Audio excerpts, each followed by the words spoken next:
Welcome back to the YouTube channel of Excellent Computer Institute. In this video, we are going to talk about Introduction to Internet. Internet means interconnected network, means आपस में जो computer जुड़ करके एक network बनाते हैं उसी को इंटरनेट कहा जाता है. And of course this internet is spread all over the world. Next, internet is a global communication system that links together thousands of individual network. Internet एक वैश्विक संचार प्रणाली है जो हज़ारों अलग अलग नेटवर्क को एक साथ जोड़ती है. It allows exchange of information. इसका मतलब है कि हम नेटवर्क के ज़रिए एक कंप्यूटर से दो या दो से अधिक कंप्यूटरों के बीच कोई भी सूचना भेज सकते हैं, उसे प्राप्त कर सकते हैं. Okay. Next, this internet helps in transfer of messages. ये कुछ मैसेजेस ट्रांसफ़र करने में हेल्प करता है. और ये किस तरह मैसेज ट्रांसफ़र होते हैं? So it occurs through mail, chat, video and audio conferencing. So आज के ज़माने में तो सभी को पता होगा कि इंटरनेट के बहुत सारे काम होते हैं. जैसे हम डेली लाइफ में इंटरनेट यूज़ करते हैं फॉर आवर बिल पेमेंट, फिर हम ऑनलाइन शॉपिंग करते हैं. एंड ऑफ कोर्स जैसे ही हमें कोई भी डाउट होता है या हमें किसी चीज़ के बारे में जानना होता है तो हम क्या करते हैं? सबसे पहले गूगल पे सर्च करते हैं, right. So that searching on Google is called as surfing.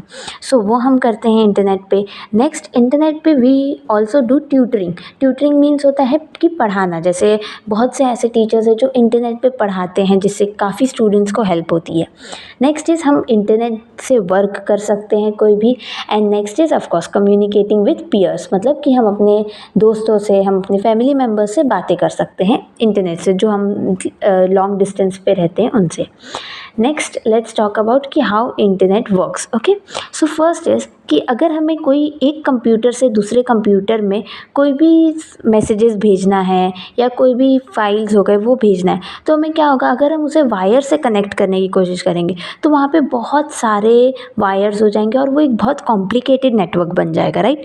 अगर हमें, जैसे मुझे एक कंप्यूटर से बहुत सारे कंप्यूटर्स में वो चीज़ डालनी है और अगर मैं उसे वायर्स से कनेक्ट करने की कोशिश करूँ सारी कंप्यूटर्स को, तो वो इतने सारे वायर्स हो जाएंगे कि ऑफ कोर्स वो बहुत कॉम्प्लिकेटेड हो जाएगा. इसलिए इस चीज़ को सिंप्लीफाई करने के लिए हम यूज़ करते हैं एक मशीन का, जिसके कहते हैं राउटर. राउटर क्या करता है कि सारे कंप्यूटर्स को हम राउटर से जॉइन कर देंगे तो राउटर एक कंप्यूटर जैसा ही काम करता है.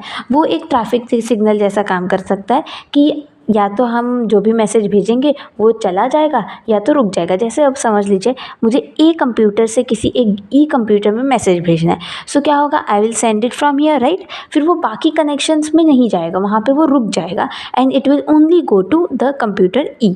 ऐसे तो राउटर्स क्या करता है बस ट्रांसफ़र ऑफ मैसेजेस. तो ये क्या होता है? अब जैसे देखिए बहुत सा हमारा जो काम है वो सिंप्लीफाई हो गया. We don't have to use a lot of wires for it. So ऐसे ही अगर हमें और भी जैसे 15-20 कंप्यूटर्स को जोड़ना है तो हम कई राउटर्स की हेल्प कर सकते हैं, क्योंकि एक राउटर से हमने 10 कंप्यूटर्स जोड़े, फिर ऐसे अलग अलग राउटर्स को जोड़ लेंगे आपस में, तो ऐसे हम पूरे लाइक मिलियंस ऑफ कंप्यूटर्स को राउटर्स की मदद से जोड़ सकते हैं, राइट. अब जब तक हम राउटर से जोड़ते हैं तो ये क्या होता है कि ये मेरा खुद का कनेक्शन है.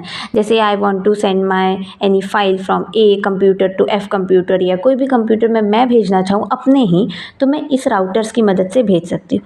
But how will internet work जब मैं अपना कोई फाइल किसी और को भेज रही हूँ, राइट. तो वहाँ पे और अलग अलग मशीन्स आ जाती हैं. जैसे एक होता है मोडेम, यहाँ पे काम आता है. मोडेम एक सिंपल डिवाइस रहता है जो कि क्या करता है, हमारे टेलीफोन के सिग्नल को डिजिटल सिग्नल में कन्वर्ट करता है. मीन्स एनालॉग सिग्नल को डिजिटल सिग्नल में कन्वर्ट करता है. तो इसलिए यहाँ पर फिर मोडेम जो होता है वो आगे ISPs से जुड़ा होता है. ISPs जो होते हैं वो इंटरनेट सर्विस प्रोवाइडर होते हैं. जैसे हम जो भी इंटरनेट यूज़ कर रहे हैं वो ऑफकोर्स कोई प्रोवाइड कर रहा है हमें. जैसे BSNL होती है, कंपनीज़ होती हैं, एयरटेल कंपनी है, जियो कंपनी, ये कुछ कंपनीज़ है जो हमें इंटरनेट प्रोवाइड करती है, जो हम यूज़ करते हैं, राइट. सो कुछ ऐसे हमारा इंटरनेट काम करता है. अब हम पूरा कनेक्शन देखते हैं. तो जैसे ये मेरे कंप्यूटर्स थे, मैंने अपने कंप्यूटर्स को एक राउटर से जोड़ा था. अब राउटर्स को मैंने आगे मोडेम से जोड़ा था और मोडेम ISP से जुड़ा होगा. तो ISP से जो इंटरनेट आएगा उसको मोडेम डिजिटल सिग्नल में कन्वर्ट करेगा जो राउटर में होगा, और राउटर फिर मेरे कंप्यूटर से जुड़ा होगा, राइट. फिर ऐसे ये मेरा एक कनेक्शन हो गया इतना, फिर यहाँ से दूसरे का कनेक्शन होगा. So like this different connections helps in sending any message from my computer to another computer. Okay. Next, let's talk about some history of internet. So internet was evolved in 1969 under the project called ARPANET, advance research project agency network. First internet कब evolve हुआ था? 1969 में, and that was named as ARPANET। This was used to connect computers at different universities and US डिफेंस। ये बहुत से विश्वविद्यालयों में यूज़ हुआ था फॉर कंप्यूटर्स को जोड़ने के लिए।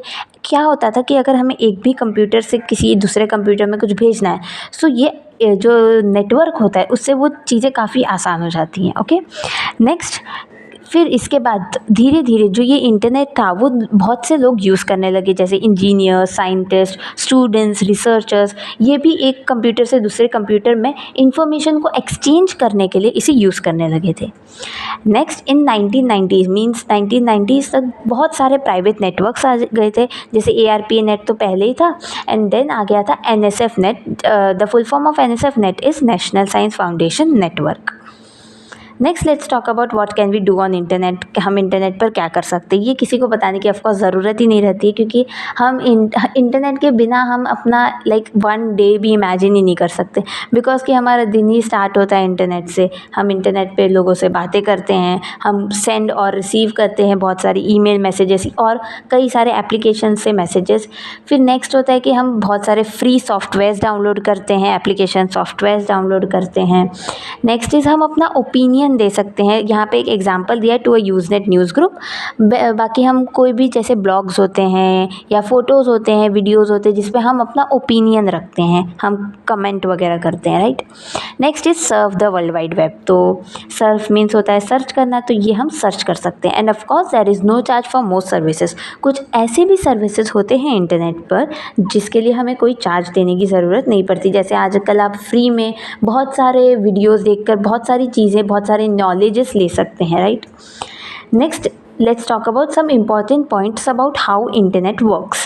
So internet uses the standard internet protocol. इसके बारे में हम डिटेल में अगले वीडियो में बात करेंगे। यहाँ पे मैं आपको एक शॉर्ट में बता देती हूँ कि इंटरनेट काम करता है TCP और IP द्वारा। The full form of TCP is transmission control protocol and IP is internet protocol. Every computer over the internet is identified by a unique IP address.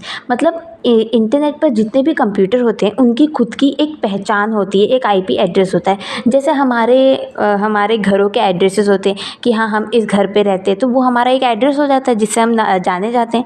वैसे ही हर कंप्यूटर का, हर वेबसाइट का एक खुद का IP एड्रेस होता है जिससे वो जाना जाता है।